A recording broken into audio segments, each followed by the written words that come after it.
Ito naman sir, Senator Raffy Tulfo got placed second, no, 18.5%. So sa tingin niyo ho ba, is he the person to beat VP Sara Duterte? Well, not necessarily kasi if you look at it really, statistical tie sila ni former Vice President Leni Robredo, now Mayor Leni Robredo, no? So if you look at the marginal error plus minus 3%, nandun siya kung makuha ni Vice President Leni Robredo yung upper limit ng kanyang statistic. Ibig sabihin, magtatay sila ni Raffy Tulfo. And they've always been like that, head-to-head last year in second place. But I think ito yung babalikan natin na usapin yung actually sa amin tawag namin Uni-Pink, no, na coalition, and potentially that could be a winning combination between a standard bearer from the Marcos administration and a standard bearer from the liberal progressives or Kakamping faction. And because nga, and I think everyone recognizes as early as now that Sara Duterte is leading, and you need to add up your numbers, no? And you know, we're coming from a post 2016 situation where 10 years ago that the former president Rodrigo Duterte really mounted an incredible and quite compelling campaign, and until now they have sustained their narrative, and I think that is what the opponents for 2028 will have to contend with. And that includes the liberal progressives who might mount another presidential candidacy, and ito the Marcos administration. Kaso, if you look at the list ng mga potential standard bearers sa Marcos administration, hindi maganda yung kanilang performance dito sa survey na ito. No? So kung may tumutunog na may mga names na, for instance, si Vince Dizon, Secretary Vince Dizon, who of course have denied any ambitions for higher office, but at the same time, people are pushing him, they may be considering him to run. You also see DILG Secretary John Vic Remulla, and then General Manager of the MMDA, Nick Torre. We're all part of this list, but I think they have a lot of room to grow, ganun na lang, no? In order to be potentially a competitive candidate in 2028. But yes, so ngayon, it seems like it would benefit the Marcos faction and even the liberal progressive faction to court Raffy Tulfo, or any of the Tulfos for that matter, to become the standard bearer for 2028. And, you know, we still have a few months before the filing of candidacy in October, so they have to negotiate as early as now kasi hindi natin alam kung matutuloy yan, and maraming kailangan pag-usapan. Actually, maybe last point lang dyan sa Uni-Pink coalition. It seems simple actually to many people. But actually, it's an issue of egos. It's an issue of power. Because ang tanong dyan, kung mag-coalition sila, sino ang papangalawa? Sino ang magiging presidential candidate? Papayag ba ang mga kakampings na VP lang ang i-field nila?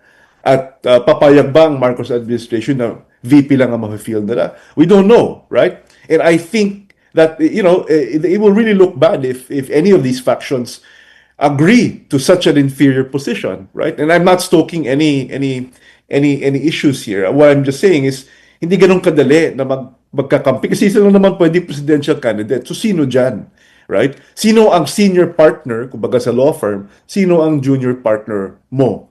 And nahihirapan na nga tayo dito sa mga inside the factions, yung kakamping, nag-aaway si Trillanes pati si Leni. And then inside Marcos, din marami ring mga issues. So, hindi pa pulido yung conversations within the factions. Ipagsasama mo pa sila, hindi mas mahirap yun, right? So, this is a conversation that they have to have right now. And they cannot wait, in fact, for December. Sabi ng mga kakampings, December pa sila magde-decide. Titingnan yung survey. By that time, ang dami na nangyari. So, I don't know. I think both factions will just have to, you know, get their acts together, and they cannot afford to wait because they've lost multiple elections since 2016. This is what, the fourth election that they will lose, right? So it really speaks of their competence in campaigning and winning the national vote. And so if they have not learned that as early as now, then I don't know what will happen in 2028. All right, sir. You mentioned din si former Vice President and now Mayor Leni Robredo, no, is she still a formidable candidate? Nakita ho natin may mga dating kumandidato na bilang presidente na kumandidato uli pero hindi pa rin sila nanalo. So, magiging ganito ho ba? May chance ho ba na maiba ho niya itong ganitong history na ito? Interesting yung si Vice President Leni Robredo. I think yung appeal ng campaign niya is that in such a short period of time in 2022, kasi late na siya nag-announce, alam naman natin yan. Late na siya nag-desisyon, October na. Nung huli-hulihan na siya nag-declare. And of course, meron siyang national mandate kasi Vice President siya noon. So kahit papaano, meron siyang nakuha ang mga botante at she was able to gain some level of support. And nakita natin nag-snowball yung support niya in just a short time nitong tumakbo siyang presidente. But ang big caveat ko dyan is, of course, we have some members of the faction are na kumakampi sa kanila, masaya na napakalaki ng nakuhang boto. But it's still comparatively low compared to what Marcos got and what Duterte got. So kumbaga, why are you so happy that you've garnered a certain level of votes, pero you still lost, and you didn't even come close, right? So, and this is not coming from a parang partisan tone, but sinasabi ko lang ito from a strategic tone that there's still so much to do in order to beat the Dutertes in 2016. From coming off from 2016, again, they mounted a very competent campaign, right? So kaya, all of the lessons from the past 2, 3 electoral cycles, I think they have to really convene, they have to list it all down, and then create a rigorous and systematic strategy by looking at the data. And finally, siguro sabihin ko lang, Danny, no, yung data na hindi nila titingnan. Everyone thought that ang nagpanalo sa kakampings at saka liberal progressives ay yung mga kabataan or yung millennials or itong mga Gen Zs.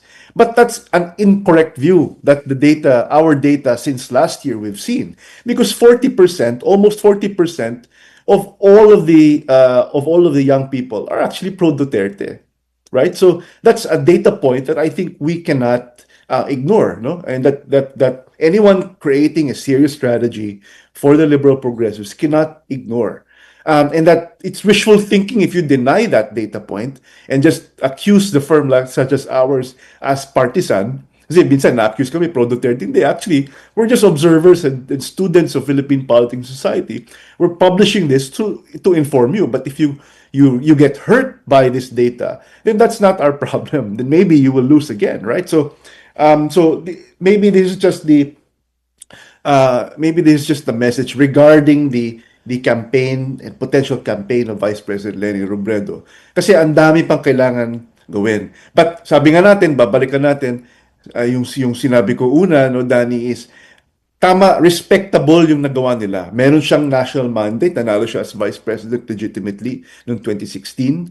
At the time na natalo pa niya si Bongbong Marcos, no? And then in such a short period of time, snowball yung support. So that's an admirable achievement, but not enough, no, to beat and to mount a successful campaign, because you only choose one president, and the goal is to be a successful presidential candidate so that you can sit as president. And there still has a lot of things to get done, no, in order for them to succeed.